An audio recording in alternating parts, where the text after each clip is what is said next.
எத்தனையோ நிகழ்வுகளுக்கு நாங்க போறோம் வரோம், உங்களுக்கு தெரியும்.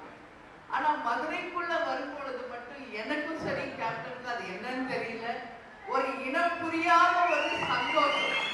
அது அந்த ஒவ்வொரு செல்லுக்கும் அது ஒரு பாண்டிங். ஏன்னா நான் பிறந்து வளர்ந்தது எல்லாம் வேலூர் மாவட்டம், கேப்டன் பிறந்து வளர்ந்தது எல்லாம் மதுரை மாவட்டம், மதுரை சேர்ந்தது. கேப்டன் என்கிட்ட மதுரையை பத்தி இந்த 33 வருஷம் அவர் சொல்லி சொல்லி சொல்லி சொல்லி என்னைய இன்னைக்கு முழுசா மதுரையின் மருமகளாக உங்க பொண்ணாகவே மாற்றிட்டு போயிட்டார் தலைவர். இந்த ஸ்டேஜ்ல இப்படி வர தலைவருக்கு பூ போடுறதுக்கு ஒரு நிமிஷம் அப்படியே ஆடிட்டேன். ஏன்னா டெய்லி நான் தலைவர் கோயில்ல பூஜை பண்றேன், எத்தனையோ இடங்கள்ல தலைவர் போட்டோக்கு பூ போடுறோம், எவ்வளோ நிகழ்ச்சிகள். ஆனா அது என்னன்னு எனக்கு தெரியல. இப்ப கிட்ட அப்படி போற தலைவர் லைவா என்கிட்ட பேசுற மாதிரி ஒரு ஈர்ப்பு சக்தி அந்த போட்டோல என்னால பார்க்க முடிஞ்சது. ஒரு நிமிஷம் அப்படியே எனக்கு எமோஷன் ஆயிடுச்சு. இதுதான் உண்மை, உங்ககிட்ட சொல்றேன். அந்த கண்கள்ல ஒரு ஜீவன், அந்த சிரிப்புல ஒரு ஜீவன், அந்த போட்டோல ஒரு ஜீவனை இன்னைக்கு நான் உணர்ந்தேன். மதுரை மண்ணுக்கே சொந்தக்காரர் இல்ல கேப்டன், மதுரையினுடைய பெருமை இன்னைக்கு உலகமெல்லாம் கொண்டு போய் சேர்த்த ஒரு மகான் நமது கேப்டன்.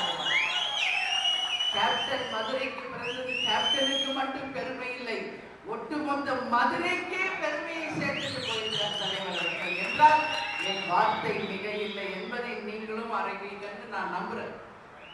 எல்லா ஆண்ட கட்சி, ஆளு கட்சி, மத்திய கட்சி ஏதோ இருக்காங்க, எல்லாரும் கூட்டத்தை கூட்டுறாங்க, எல்லாரும் மாநாடு நடத்துறாங்க, பொதுக்கூட்டம் நடத்துறாங்க.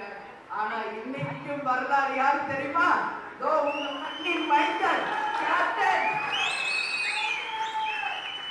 முதல் கட்சி ஆரம்பிச்சாரு எப்போ? செப்டம்பர் 14, 2005 இதே மதுரையில் அவர் செய்த மாநாடுல இன்னைக்கு உலக அளவுல நம்பர் 1 மாநாடு, 28 லட்சத்துக்கு மேல். அன்னைக்கு அந்த மாநாட்டில் கூடி ஒரு சரித்திர சாதனையை உருவாக்கிய முதல் வெற்றி மாநாடு நமது தேசிய முற்போக்கு திராவிட கழகம். சரி, இரண்டாவது இடம் யாருக்கு இருக்குது பார்த்தா அதுவும் தேசிய முற்போக்கு திராவிட கழகம் தான், வேற யாருமே வர முடியும்.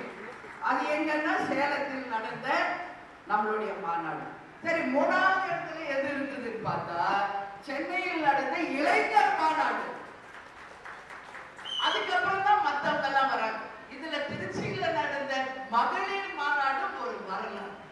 இன்னைக்கு ஆண்ட கட்சி, ஆளுங்கட்சிக்கு எல்லாமே ஒரு உதாரணமா எடுத்துக்காட்டாக இன்னைக்கு தேசிய முற்போக்கு திராவிட கழகம் இருக்கு. எங்க பெண்களுக்கு அந்த எல்லோ சாரி கொடுத்து ஒரு கௌரவத்தை கொடுத்தவர் கேப்டன் அவர்கள். மங்களகரமான அந்த டிரெஸ் எல்லோல ரெட், இது தேசியத்துல இன்னைக்கு எந்த கட்சியும் பெண்களுக்கு ஒரு அங்கீகாரத்துல ஒரு யூனிஃபார்ம் கொடுத்த வரலாறு இல்லை. இன்னைக்கு நம்ம வந்த பிறகுதான் இன்னைக்கு எல்லா கட்சியும் அது பண்றாங்க. அதனால கேப்டன் இன்னைக்கு பெண்களை மதிக்கக்கூடியவர். மஞ்சள் சீருடை அணிந்து எங்கள் லேடி கேப்டன்ஸாக நீங்கள் சிங்க பெண்களாக எல்லாரும் வரணும்னு என்னுடைய விருப்பம். அதே மாதிரி நம்ம நிர்வாகிகள் கரை வேட்டி கட்டி துண்டு போட்டு அப்படி நின்னீங்கன்னா அவர் ஒரு கேப்டன் தான் இன்னைக்கு லட்சக்கணக்கான கேப்டன்களை உருவாக்கிட்டு தான் போயிருக்காங்க. ட்ரெண்ட ஃப்ரெண்ட் ஆக்கிக்கோங்க. தந்தி டிவியின் சப்ஸ்கிரைபர்ஸ் அண்ட் ஃபாலோவர்ஸ் குடும்பத்துல நீங்களும் இணையுங்க.